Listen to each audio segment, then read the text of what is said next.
Yeah, it's been a long time since we've done one. And again, we sort of refuse to even do it now just because it has the same issues as a laminate floor. Yeah. But what we found is it also tends to expand and contract quite a lot.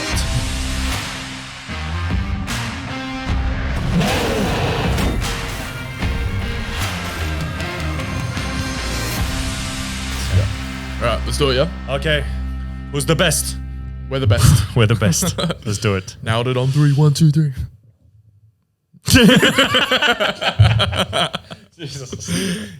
Okay. All right, let's start the fucking No, we are the podcast. best, so there's nobody like us, that's for sure.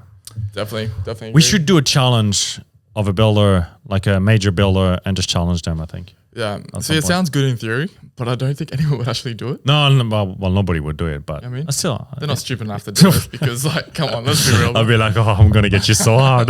You're like, I'm going to fuck you up. I'm going to fuck you up. Yeah, not true. All right. I'm good. Hello and welcome back to the #1 home building podcast in Australia. This week we are talking all things flooring 101. So I believe this is almost our 20th podcast episode now. So it's crazy to think we've come this far, but nothing's really changed. We're still going to introduce ourselves at the start, Yeah, I like guess normal. why not? The same My way. name is Pablo. No, my name is Chris Baptista. I'm the director of Homes by CMA, one of the largest and best builders in Queensland. Boom, that's it. Just like the classic, just like from the first episode to now, nothing's changed. It probably is word for word. I've been saying the all same time. thing. And I am Jaiden Peters. I am the marketing manager for CMA. So like we said, flooring. And let's just jump straight in because it seems like a very basic topic, but there is actually a lot to it, isn't it? In terms of flooring. So probably the most common, I would say, flooring, in my opinion, would be like, your tiles. So Unless you build one of those with one of those builders and all you get is plain concrete.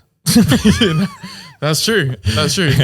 Then you're in a bit of a chestnut. So Anyway, let's go back to the tiles. that's it. So as we discussed, so a lot of builders, they offer usually, unless it's plain concrete, tiles as standard in most of like the living areas, right? And we highly recommend, and what we offer as standard is 600 by 600 tiles. But what are some of the different types of tiles and the benefits of tiles? So you have a lot of options in regards to tiles, and you should definitely have a look at tile stores like National Tiles and all those and have a really good idea of what is on offer.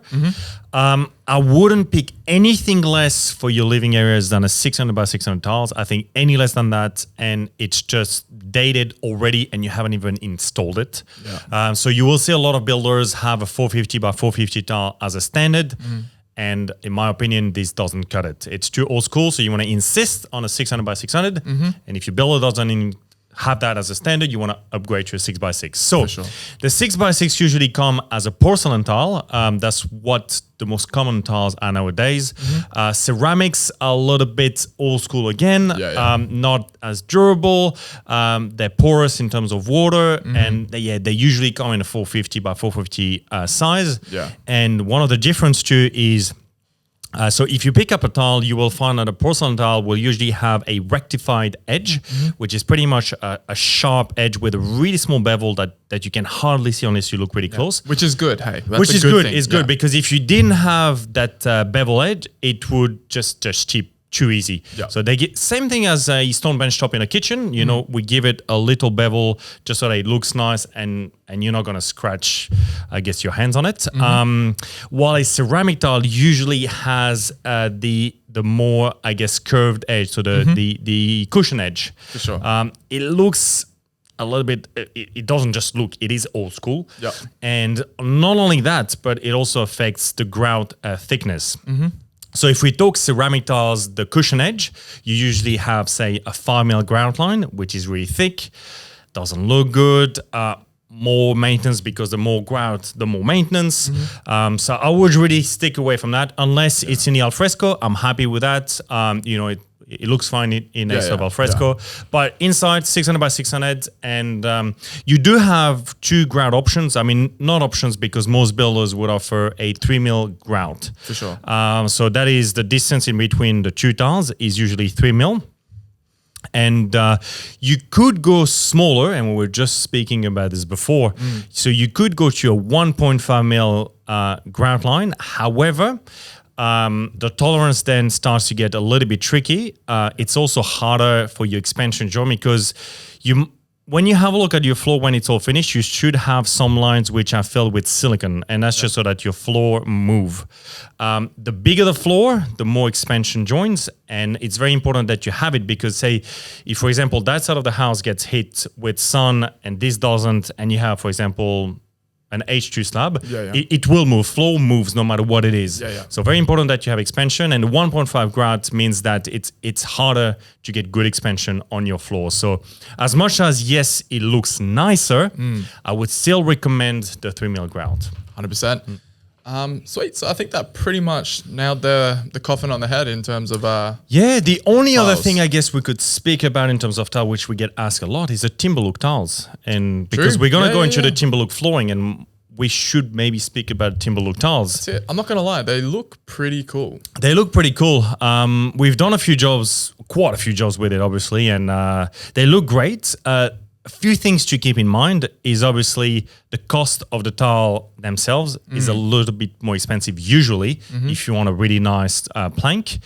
And then the main cost will go into the laying of those tiles. So when a builder or a tiler lays tiles, most of them use clips. So the clips are there. So you have one tile, you have the second tile, you put your clip, and then you put a wedge that's going to level those tiles. So if you think about it, a 600 by 600 tile would usually have, say, 4 clips, or maybe 1, 2, 3, 4, 5, 6, 7, 8.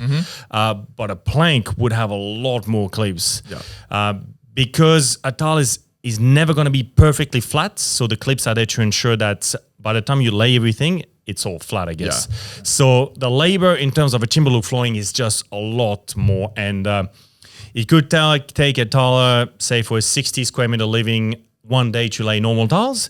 Timberlook tiles might be 2 days. Yeah, for sure. So that's where just be prepared to pay a little bit more when it comes to a Timberlook tile. Yeah, awesome. Beautiful. So obviously you don't put necessarily tiles everywhere. You definitely have the option to. We do that a lot too, actually. It's a good point. It's a good point. You don't have to have carpets in your bedrooms. That's it. You could have tiles, and how many homes do we do where it's fully tiled? So yeah, it's true. That's it. So yeah, pretty much led me into the next one, which is of course carpet. So it is probably most common in like the bedrooms, the media rooms, maybe like the upstairs living, things like that. But like, can you just, for example, it's going to sound like a stupid question, but why don't we put, let's say, carpet in the bathroom? I mean, I know it sounds like a stupid question, but I'm sure some people have wondered why. I mean, we have been asked for timber flooring in sort of wet areas and all that, and sometimes you just can't unless it's a waterproof flooring, and then it just causes issues.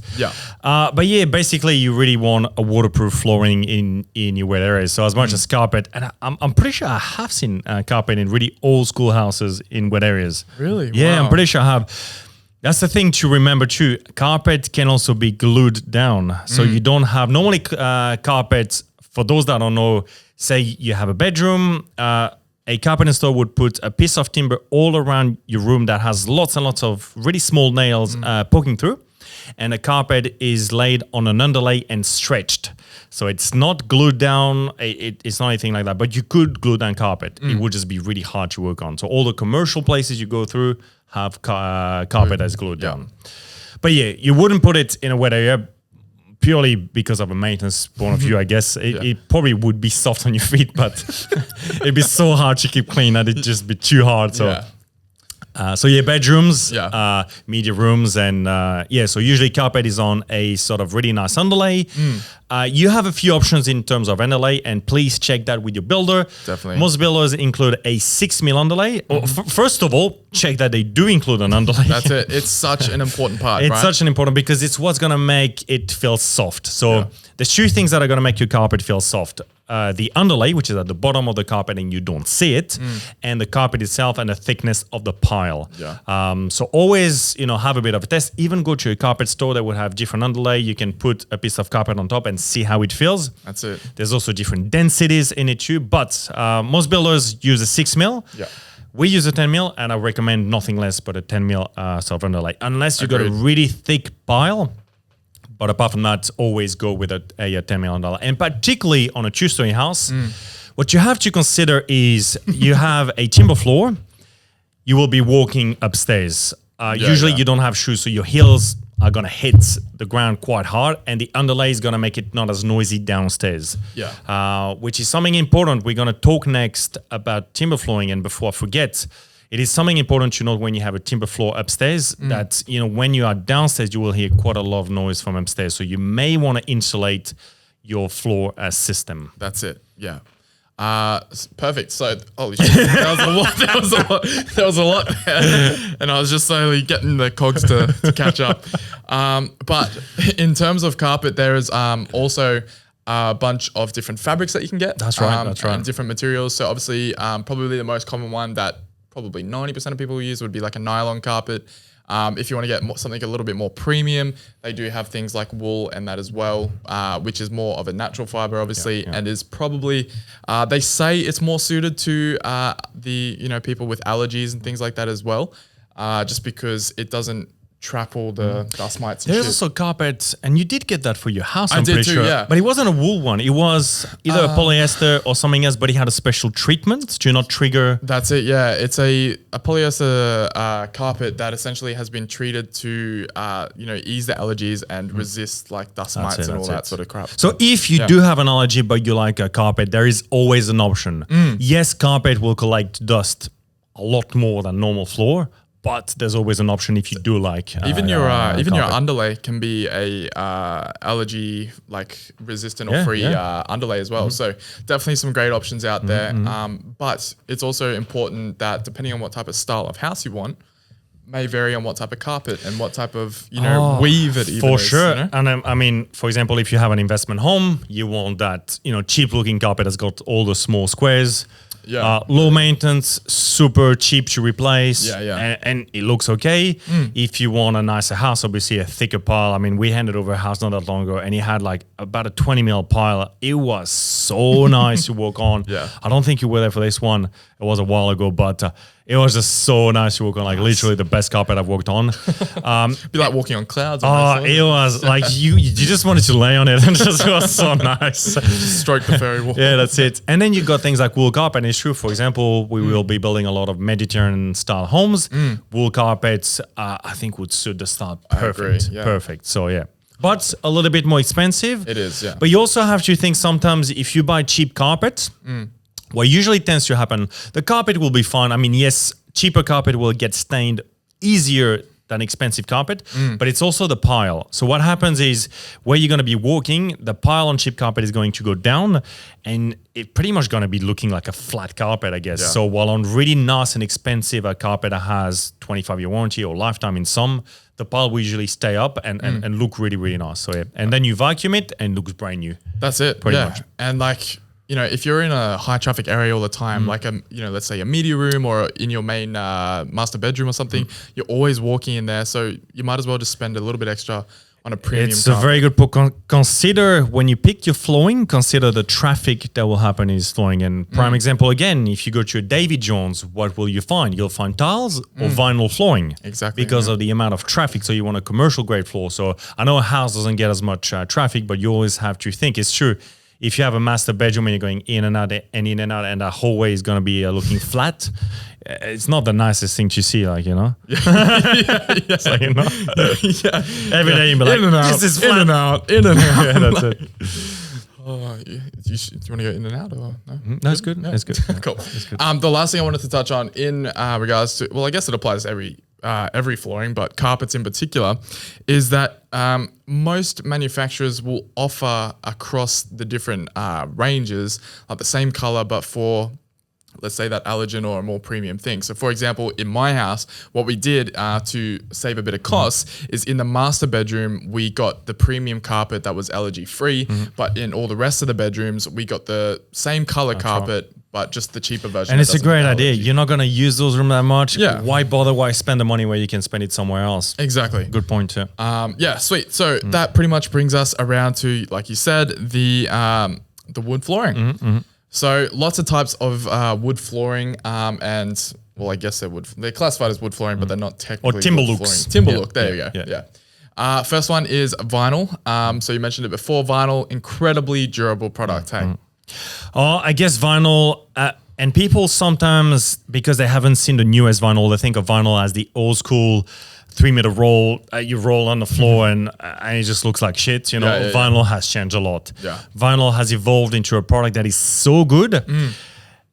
And I've told that joke to not a joke, but I've said that to a few people. When I go again to David Jones, and I must look like a weirdo because I look at the floor sometimes, I'm like, is this real? And so I have to go down and just touch it and knock on it to see what sort of floor it is. It's true. So if it's vinyl, you knock and it's rubbery, so you can feel that it's vinyl. Yeah. And usually it is, but I just find it so impressive because it's so nicely done. Vinyl, yes, super easy maintenance. It's still really low cost, considering how good it looks and the properties of it. The cost of it is really, really good. There's two ways to have vinyl flooring, and some people may be doing a renovation, so they might be watching this. So you can have a loose lay floor, which is basically a vinyl plank that is and it comes in planks. It doesn't come in rolls. A roll. It comes in a plank. Yeah. You can have a loose lay plank, which you just lay on the floor. You don't glue it. It just stays there, and it's a loose lay. Or ideally, you want to have a glued down vinyl flooring. And again, even with the glued down, there's two options. There's usually a thinner vinyl, and there's a thicker vinyl, which is about 4 mil. I would stick with a thicker vinyl for the reason that the thicker vinyl will hide defects on the floor a lot better than a thinner. You got to think of it in terms of this, I guess. The thinner the flooring, the more defects you will see on the floor. And you might not see it much, but all it takes is a tiny hump and a mil, 2 mil. 2 mil will do it. You have a sliding door and the sun hits it and you might actually see that hump. So vinyl floor, the crucial thing is the prep. Again, if you have a builder, I would ensure that if you want a really good finish, can they throw in extra money to get a prep perfectly done on your vinyl floor? Because you glue it down and because it's quite thin, you will see absolutely everything. So the prep is crucial. There's really good things that I love about the vinyl is, for example, you have kids, you drop something and it dents one. Literally all you have to do is grab a knife, take that plank out, put glue in, and which you can get at Bunnings and all that, and put the new plank in. It's super easy to change. It's 100% waterproof, so if it gets wet, it doesn't matter. It's good on your feet too. It feels nice. It's not like tiles which are cold, and it doesn't have, for those that have walked on it, you would know what I'm talking about. But if you walk on a laminate or a floating floor, it's a little bit bouncy because it floats. Vinyl, you don't have that. It's just a hard floor. So it's got quite a lot of sort of advantages. That's it. Solid on the feet. It's also that you don't need an expansion joint. That's a big thing that, again, I'm very OCD when it comes to things. And the one thing that I love about vinyl is it doesn't expand and contract, I guess, or a very, very, very small amount, which means that you could lay all your floor, you could silicone the surrounding, and you don't need any expansion joint. So expansion joint, like we were mentioning with tiles, is flooring needs to expand and to contract. But vinyl is a little bit different in terms of that. So what's good is your builder can put all their skirtings down. They can paint the whole house, for example, and then they can lay the vinyl floor, which is super easy to install too. If you are doing a renovation again or something like that, you can cut it with a knife, glue it on the floor. You silicone all your surroundings, no expansion joint. It's super neat. Keep in mind one thing, and that's the last thing we're going to say, I think, about the vinyl floor. Is the thickness. So I was literally about to say that, keeping in mind that, for example, when you're going to go from your vinyl to your tile, vinyl being 4 mil, and usually a 10 mil tile, by the time you had 4 mil of glue, would be about 15 mil. So you have a little bit of a difference between vinyl and carpet and vinyl and tile. So why is this such an important thing to keep in mind? Well, it's just, I guess, the idea is always to have flooring as flush as possible with each other. It's always very, very hard, but if you know you want that flooring flush, vinyl may not be the sort of answer, or you may need to sort of ramp it up or find a different flooring, I guess. So, most of the time, most people are going to be okay with it. To be honest, it's not bad when you look at it, but it's just something to keep in mind when you have that floor. For sure. And particularly, say, when we were talking about carpet, if you decide to go with like a 20 mil pile, a carpet, and 10 mil underlay, and then you have vinyl, it's going to look pretty bad. So you just want to make sure that, you got normal soft carpet or normal tile so that you don't have that much of a difference. Yeah. Awesome. But we have done it before. Yeah. For example, a handicap-friendly house where, you just got to design it well, but you could actually ramp up a little bit and it's very hard to see and you pretty much have no step. Awesome. Beautiful. So that was vinyl. The next one is a laminate flooring. Laminate flooring. So laminate flooring is basically a flooring that we tend to say no now as a builder. Yeah. As much as a laminate flooring looks great and it's quite durable in terms of scratching, the downside that it has is the water resistant. Yeah. Yeah. Laminate flooring, as soon as, you might have a mop and the bucket chips, it's game over. Good luck. You might have a leak, it's game over. So basically, I like the product because of the look, but in terms of the longevity and the maintenance, to me, it's a no. Yeah. I'm sorry for all the laminate manufacturers out there, but the laminate manufacturers would usually also do the hybrid, which we're going to talk next. If you have maybe a small room and it's completely separate and it's a kid's bedroom and you maybe know that nothing's going to happen, it will be fine. Okay, maybe put a laminate flooring there. But apart from that, I would really try to stay away from it. Laminate flooring will also need expansion. So just keep in mind that. Do not nail it down. Do not put it right against the wall. You want clearance on all the sides of the room because laminate flooring moves. So again, most people don't know. What you do is you put a layer of protective film on the floor, and which has also a little bit of insulation. Then you put your laminate flooring on top, and that's all it does. It just floats. Yeah. It just floats in the room. That's it. So which is why sometimes it can be a little bit bouncy to walk on. Yeah. And the downside too is, for example, if you have your laminate flooring and your skirting, we cannot silicone that edge or that corner, not edge, which again, to me, the finish makes it a little bit harder as opposed to vinyl floor where you silicone it and it's perfect. Yeah, it looks nice and clean. That's it. Awesome. So the next one is, like you mentioned, hybrid flooring. Exactly like the name, it's a hybrid flooring. That's it. What are some great benefits? So hybrid flooring, basically think of a mix between a vinyl plank and a laminate flooring. So it has the benefits of both, where it has the look that a laminate flooring would have and the resistance that it has and the way it's sort of installed, which is usually click and floating floor. But it has the waterproof resistance of a vinyl flooring. So it's a 100% waterproof, which is why when clients want a laminate flooring, this is what we recommend. Yeah. I'd say it's definitely becoming a more popular choice. Very much so. Yeah. I think probably about a year and a half ago, it started to sort of kick off quite strong. Maybe 2 years, I guess. Time goes so quick. But really good flooring, to be honest. So usually what it is you've got the flooring and the insulation is part of the actual board. Yeah. So it comes pre-built. Easy to install. Just to touch on that, so you don't actually need an underlay for it. It's built into the You don't need an underlay. You could always add one, but you technically don't need one. Yeah. But sometimes it might be good to add another thing on top, particularly if it's a single-story house and you got a concrete slab. Sometimes you might get a bit of moisture that comes up the slab. Yeah. So sometimes may not be a bad idea, although the floor is 100% waterproof. So which is why, if you want a laminate flooring, I would completely put the laminate on the side and I would look into hybrid flooring. Yeah. Now, the only downside and the difference between the laminate and the vinyl, so the vinyl, if you remember, is glued down on the floor. The laminate is floating, which means that if it's a floating floor, it will need expansion. Yeah. Therefore, your skirting, again, cannot be silicone. So usually what we do is we would put the flooring first, making sure we leave a gap all around that floor, and then we'd put the skirting on top of it.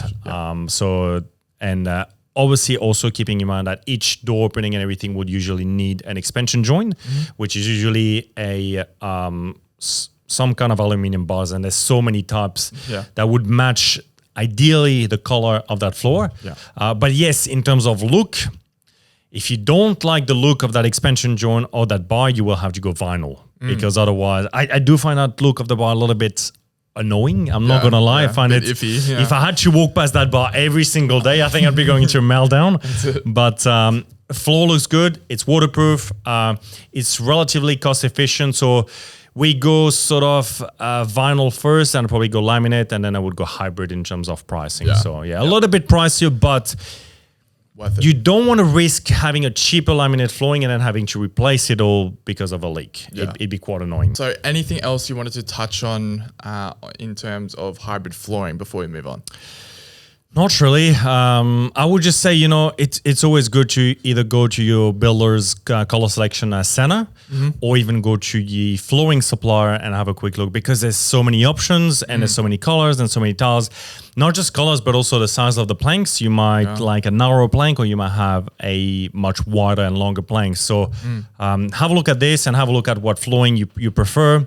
Some people will go for the hybrid. Some people will go for the vinyl. Some people really may want to go with a laminate, even though they know it's not waterproof. You just got to pick what's right for you. That's it. So another one is, I guess it's kind of fading out these days. We don't really see too much of it, but it's the bamboo flooring. Yeah, it's been a long time since we've done one. And again, we sort of refuse to even do it now just because it has the same issues as a laminate floor. Yeah. But what we found is it also tends to expand and contract quite a lot. So it is a little bit, it's nice when it's installed and yes, it does look quite good, but the price, it's not cheap. Yeah. So how I see it is, why spend the money on a bamboo flooring when you can have a hybrid? That's exactly right. Or maybe even step up to an engineered floor at some point, So So I would say if this is something you really, really want, that's fine. But if you are happy with something else, I'd probably go to the hybrid instead. I agree. And basically what a bamboo floor is, because we haven't really spoken about it. Bamboo tree, bamboo floor is made of that. So it's a full timber floor. There's no fake parts about it. It's a full timber floor. Thank you for clearing that up. Yeah, Chris. well, a bamboo floor. There you go. That's breaking news. Bamboo floor is made from bamboo. Yeah, it's true. While a laminate floor is a full fake floor. There's nothing real about a laminate floor. There's nothing real about a vinyl floor, and there's nothing real about a hybrid floor. It's all fake with a really thin layer, usually 0.3 of a mil, so very, very thin layer of a printed sort of material on top. So all fake. Do you know what they're made from? Like the laminate and stuff at all? Or I think it's like fiberglass and something. Oh, it depends on the actual flooring, but there's usually a mix of everything in there. Yeah.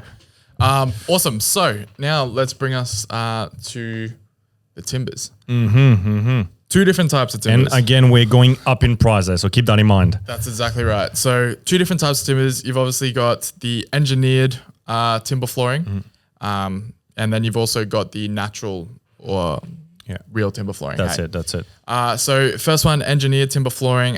What are some great benefits of the engineered timber flooring? Okay, so and I was just thinking about that. I'm not even sure why it's called engineered timber floor. I don't even know. I was just thinking about this. I'm like, why is it called engineered timber floor? Yeah, because technically it's still timber. Like a well, real timber. Yeah, I just don't know why it's engineered. Like hybrid is more engineered than the timber floor. But anyway, that was just me thinking about this. Engineered timber floor is a mix of fake and real. So what you have is, I guess, a cheaper timber at the bottom, and the top layer usually have 3 to 4 mil of real timber floor. Yeah. So the whole purpose of the engineered timber floor is to have, I guess, a floating floor that looks like a real timber floor, but doesn't have the cost of a real timber floor. For sure. And you don't have to sand it, and you don't have to stain it. It comes all pre-finished. So that is the benefit. Yeah. That's it. An engineered timber floor is still quite expensive, so that is one of the downside. They usually go up quite a lot from a hybrid floor, I guess. So this is one of the downside. Yes, the colors are a lot more real, and when you look at the two planks, you see how much of a difference it is. Yeah. As much as you try to replicate a real timber floor, it's never possible. I mean, I'm sure one day it will. So the positives are it looks great, it's easy to install, and it's not as expensive as a solid timber floor. Yeah. There is some negatives, and from experience that I had with it is it can be creaky when you walk on. Because it's real timber and the way it joins, it can be a little bit creaky when you walk on it, which can be a little bit annoying. Yeah. During the day, you might not see that much, but at night, when there's no noise in the room and you're trying to walk, it can be a little bit creaky. How's it go? That was a bit of a dinosaur thing, I guess. But and as per the laminate flooring, it's also a floating floor, so it will need to have expansion all around. You will need expansion in between doorways, or when you go from a really large space to a really narrow hallway. So this is the only downside. So yeah. What are we talking as well in terms of thickness for an engineered floor? There's so many choices, but about 15 mils about the thickness. So yes, it will marry up a lot better with your tiles. Yeah. Maybe even stick a little bit higher than that. So yeah, it's about the same, I guess. Yeah. Perfect. But yeah, consider that too. Good point again to talk about this. Whether you pick a hybrid or solid or whatever, consider the thickness between all your floors. Very important, particularly if you are someone is a little bit older, or you have a wheelchair and you really need to take this into consideration. Think about the different thicknesses in flooring. 100%. Perfect. So that brings us to the big main boy, I guess, when it comes to in timber, which is obviously natural timber flooring. My favorite. It's true. Every time you go into a house and you're it's like, so nice. oh, it's got timber flooring. He's like, ooh. You cannot replicate it. You cannot beat it. The warmth of it, the smell of it, the look of it. It's just beautiful. That's beautiful. It. So, as the name suggests, 100% solid timber flooring. So, what are some great features about this? I mean, I was gonna start maybe with a downside. I don't know, because I was thinking cost. Like in my head, it's just cost. It's expensive. All right, Chris, let's talk about the cost. And it's the only downside about it, I guess. It's just the cost. It's just expensive really, I wish it was a little bit cheaper, but it's just not just the product, but it's also the labor that goes into it. Because what happens is, if it's a concrete slab, you need to put 12 mil ply on top, and then you nail and you glue your floor on top. Then you need to sand all that floor, and I mean sand it as perfect as possible, because everything you will see. And then you put 2 coats of whatever product you want. Usually a satin finish will usually look a little bit nicer, because if you go gloss, you will see the scratches a lot more. Also think about that when you pick your flooring. Think about the scratches. Try to avoid any gloss, except from a tile. But even then, the glossier the tile, the harder it is to keep clean. So think about that too. That's it. But in terms of that before, that just rolled off the tongue like one. But in terms of timber flooring, the glossier, the easier you will see the scratches. And the harder it is to keep clean too. So I would always pick, whether it's a staircase, whether it's timber flooring, a satin finish. It's usually, my opinion, the best finish you can get. So that's why it's the price of the product and the labor to install it, as opposed to you rock it into the house, you put your laminate flooring, it's done in one day. The solid might be maybe 2 days in laying, a day in sanding, and a day in sealing. That's it, right? So yeah, that's the only downside. Obviously, be careful if you have heels, and you know it will dent. It's a real timber floor, so it is not as scratch and as impact resistant as a laminate or hybrid or vinyl floor. What's solid timber floor like with like water and stuff too? You want to sort of avoid it too. It will take on a little bit, but again, it's one of those floors where timber and water don't mix together. And also a very important thing, if you have a solid timber floor, look at the strength of that floor. And what I mean by that, you have soft timbers and you have hard timbers. So you might have a wife and she's got really tall heels, and you might want to go for a harder timber, as opposed to you like the look of the softer timber. And you're going to tell everyone to walk inside the house with socks, which is what you should do, in my opinion, in a timber floor. And you're okay to go with that. But look at the strength. There's a name for it, and I just cannot think about it. There's a name for the impact strength of a timber, I guess. I just can't think of it. Durability? No, there's a specific name for it. I'm having a blank. But yeah, it's quite important because, usually it's not one of those floors you want to walk in shoes, because all it takes is a rock at the bottom of your shoe and it will scratch everywhere. So it's just a little bit of a delicate floor. It will look unbelievable if you maintain it well and you are careful with it, but it will also be easier to scratch. But saying that too, if you do scratch it, and in 5 year times, you're like, all right, I'm just going to give it a freshen up, give it a sand, give it a new stain, and it's brand new again. That's it. Pretty much hit the nail on the head. Lastly, also requires expansion as well. Hey? Also requires expansion, and the expansion usually on a timber floor is just cork. Yeah. So basically, you got a sliding door, you got a hallway, you got this expansion on the round, just cork. Perfect. They usually sand it when they sand the floor, and they stain everything. And it looks so good. I'm sort of not against, but I don't like the expansion on hybrid and laminate. Yeah. But on a solid timber floor, to be honest, it doesn't bother me. It looks good. It's hard to see unless you're very, very picky, because it just blends in really, really well. Perfect. So a really beautiful floor, particularly if you are doing a Hampton style home and you have a little bit more of a budget. You just cannot beat that floor. It looks amazing. Yeah. Awesome. So a lot of people are sitting there and they're probably calculating. They're like, wow, they've talked about tiles, they've talked about carpet, they've talked about They've all confused me more than anything.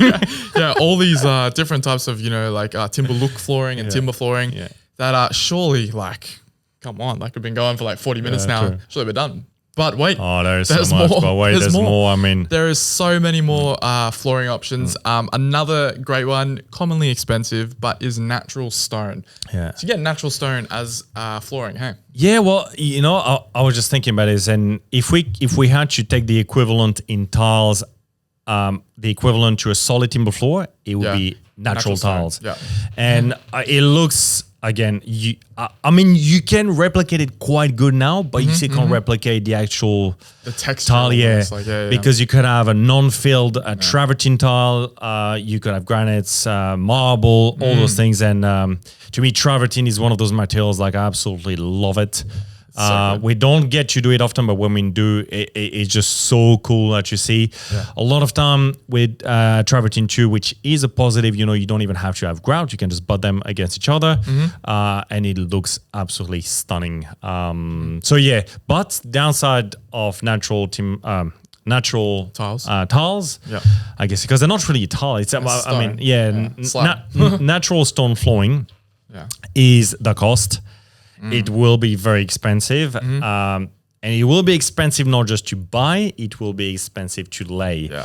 The reason for that, you might think, it's a 600 by 600 travertine tile. It's got to be the same as a 600 by 600 porcelain tile to install. Well, no, because... No, I'm sorry.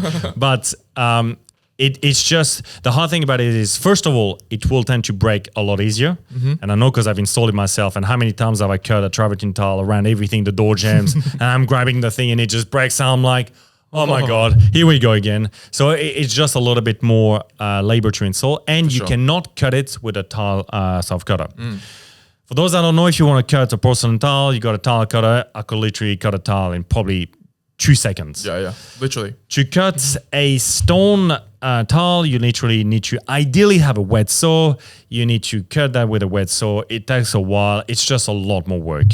So if it's a straight floor, it's nice, but you will have cut somehow, and this is where the labor goes in. I guess it's all this the sort of cutting, but it looks amazing. And the last thing is, yes, it will be usually a little bit more maintenance than a porcelain tile. Yeah. Porcelain tile being non-porous, and a stone usually being a porous thing. Depending on the tile you have, it might come pre-sealed, it might have a finish on it, or it might be a completely natural finish, and you might want to add a penetrative sealer on top to stop any stain from getting there. So yes, it's a little bit more in terms of maintenance, but you cannot beat the look of that either. 1000%. Awesome. So another great one that we commonly see in things like like gyms in the garage is your epoxy coated flooring. So as the name suggests, you got the epoxy garage flooring, looks great in there. It sort of gives like this coating over the cement, I guess. It just looks great. It feels great. That's it. About easy to clean. For a standard garage, about $2,500. Yeah. It costs on average. And it just looks really good because yes, you have a garage, you might do some mechanics in there, you might have a gym. You don't want to get any oil sinking into the concrete. Epoxy flooring will solve all that. Not only it looks good, it protects your floor too. So usually what they do, they put a sealer, they put all their flakes on, put a coat of sort of epoxy, and it looks absolutely amazing. It's a super cool process to watch. It's a super cool process. And I've done it, and we should have filmed when I did that. But it's actually, as a do it yourself, it wouldn't actually be that hard as long as you got the right product. Yeah. I hope Bunnings doesn't watch this, but don't buy the Bunnings of epoxy because it is shit and it will peel. Yeah. Usually what you want to do is you want to give it a quick grind. You want to grind the top layer of your garage floor, but when I mean grind, it's a very thin grind just to take off all that dusty sort of layer, so that you can get your concrete that's actually gonna stick to the product. Then you prime it and you put everything on, and so it's not actually that hard. If you did have someone to grind it, it wouldn't be too hard. But make sure you get really good product. Avoid the Ebonic product if you can. Try to look at proper suppliers and even go there and buy that product because it will last you a long time. For sure. Awesome. So the last that I had on the list that I can think of is polished concrete. Polished concrete. A very overlooked, I feel, flooring option. I personally absolutely love the look of polished concrete. I agree. But again, there is a few pros and cons. One being obviously that it is quite pricey. Yeah. And people will probably think, why is it more expensive when there's no flooring on there? Wait, you want me to pay more for nothing? Exactly. But I don't get tiles. No. Yeah, but no, honestly, it does look amazing. Do you want to just explain a little bit about what the polished concrete is? Polished concrete, there's so many ways to do it, but ideally what you want to have is you have, for example, a concrete slab, you want to have a specific mix as opposed to a random mix of concrete. Ideally, you want to have a proper mix, which has what the proper mix will give you is a similar spread of the stone so that you don't have a patch when you have nothing and then a patch where you have heaps of stone. For sure. So this is the first thing you want to do, which is more expensive. You want to upgrade the strength of your concrete.